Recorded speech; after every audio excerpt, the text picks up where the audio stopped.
नमस्कार साथियों, जय हिंद। एक बार फिर आप लोगों का स्वागत है। मैं बता दूं कि इस वीडियो में मैं इस बात पर चर्चा करने वाला हूं कि कितने परसेंट तक के कैंडिडेट्स का एडमिशन हो जाएगा और अदर स्टेट के जो भी कैंडिडेट्स हैं उनके साथ क्या सीन रहने वाला है। एक रफली आइडिया मैं आपको दूंगा कि इतने परसेंट तक के स्टूडेंट्स का एडमिशन हो सकता है। तो सबसे पहले तो आप लोग ये समझें कि अगर आपके एटलीस्ट 60% मार्क्स हैं क्लास 12th में, तो आपके चांसेस हैं इस बार कि आपको कॉलेज अलॉट हो जाए, अगर आप एमपी से बिलोंग कर रहे हो तो।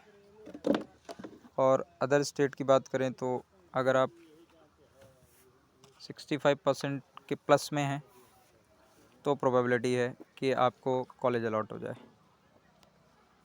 जनरल लिस्ट से। याद रखिएगा। एक और लिस्ट है जिस लिस्ट का नाम है माइनॉरिटी लिस्ट। उसमें सिर्फ माइनॉरिटी कॉलेज ही आते हैं। तो बहुत सारे लोगों के दिमाग में ये कन्फ्यूज़न है कि मतलब माइनॉरिटी क्या होता है और जनरल क्या होता है। तो उसे मैं क्लियर कर दूं कि जो भी माइनॉरिटी कॉलेज एमपी में डीएलएड कराते हैं वो माइनॉरिटी कॉलेज के जो स्टेक होल्डर्स होते हैं उसमें 50% से ज़्यादा 51% या फिर उससे भी ज़्यादा रेशियो हो सकता है। ये इनका 51% से ज़्यादा का स्टेक होल्डर्स जो होते हैं वो माइनॉरिटी ही होती है। और यहाँ पर जो 51% सीटें रिज़र्व होती हैं, 51% सीटें रिज़र्व होती हैं, तो वो बेसिकली रिज़र्व होती हैं किसके लिए? माइनॉरिटीज़ के लिए। 51% सीटें आपकी माइनॉरिटीज़ के लिए रिज़र्व होती हैं और रेस्ट सीटें जो हैं आपकी उन पे नॉर्मल चॉइस फिलिंग से, मतलब नॉर्मल कैंडिडेट्स जो हैं वो एडमिशन करा सकते हैं। मतलब अगर किसी कॉलेज में सपोज़ करिए माइनॉरिटी कॉलेज है, उसमें 100 सीट हैं, तो 100 में से एटलीस्ट 51% तो जाएंगे पहले तो माइनॉरिटीज़ के लिए, मतलब जो माइनॉरिटीज़ कैंडिडेट्स हैं उनको मिलेंगी।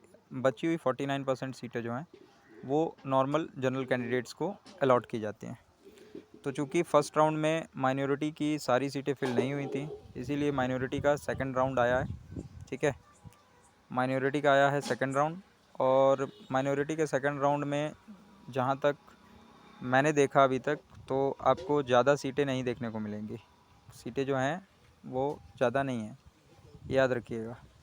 तो अगर, और एक और बात मैं बता दूं कि अगर आपके 60% से आप एमपी से बिलोंग कर रहे हो और आपके 60% से कम मार्क्स हैं, तो माइनॉरिटी कॉलेज आपके लिए एक ऑप्शन हो सकता है।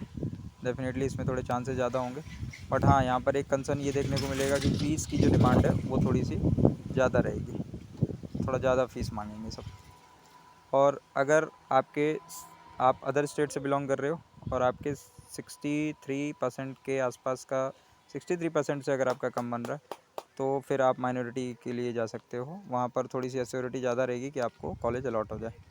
नॉर्मल कॉलेज जो है वो आप 65% या फिर 64% के ऊपर ही अगर आपका है तो चांसेस ज़्यादा बनेंगे, वरना फिर दिक्कत होगी। उसमें भी एक चीज़ ये है कि आप अपनी चॉइस फिलिंग कैसे करते हो, ये एक बहुत बड़ा मैटर है। तो चॉइस फिलिंग कि चूँकि हम सभी लोग जानते हैं कि चॉइस फिलिंग जो है अगर हमारी सही रहेगी तभी हमको कॉलेज जो है जल्दी अलॉट होगा और साथ साथ सही कॉलेज अलॉट होगा। ठीक है ना। मोस्ट ऑफ़ द टाइम क्या होता है कि कैंडिडेट्स को पता नहीं होता और वो सीक्वेंस में जो है कि 200-400-500 कॉलेज जो है वो लिस्ट में भर देते हैं। तो 500 कॉलेज लिस्ट में भर देने से आपको कॉलेज नहीं मिल जाएगा।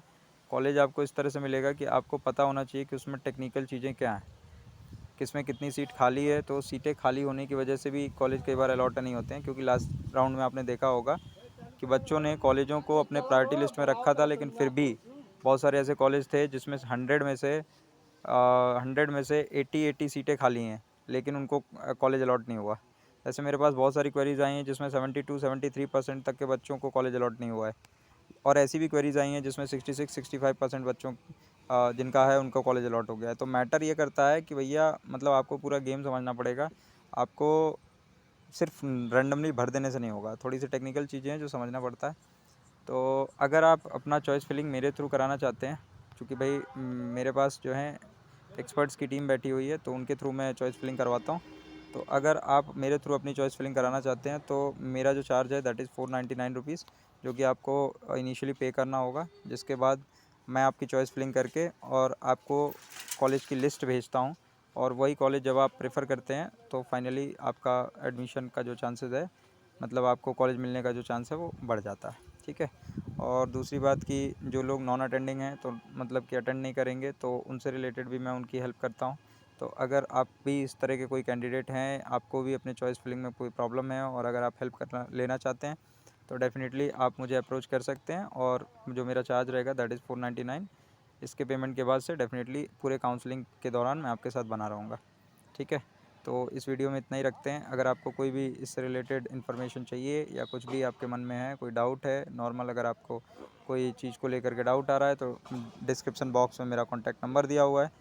उस कॉन्टैक्ट नंबर पे आप या तो व्हाट्सएप पे आप मुझे मैसेज कर दें या फिर आप मुझे कॉल कर दें। डेफ़िनेटली मैंने अभी तक मोर देन 100 लोगों की हेल्प की है और हो सकता है कि मैं आपकी भी हेल्प कर पाऊँ।